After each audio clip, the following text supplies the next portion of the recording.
Tokea Abdul, mtoto wa mama Samia, wa mwenyekiti wangu, wamekuja watu wamemchukua, wameondoka naye. Kesho kaokotwa hana macho, unachukuliwa kwenye basi na watu wanaona, kesho unaokotwa huna macho.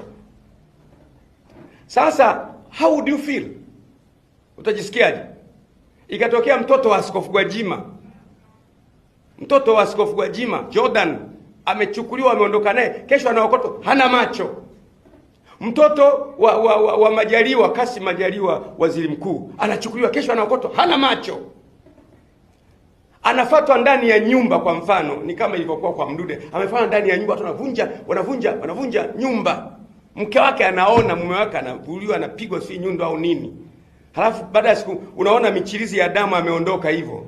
Ni mtoto wa nani huyo? Ni mtoto wa Wambura IGP, ni mtoto wa DJIS, ni mtoto wa mkuu wa jeshi la wananchi. Hivi kweli inawezekana hivyo? Haiwezekani. Kwa nini sasa tunaona hao wanaopotea kana kwamba ni mbuzi, ni kondoo?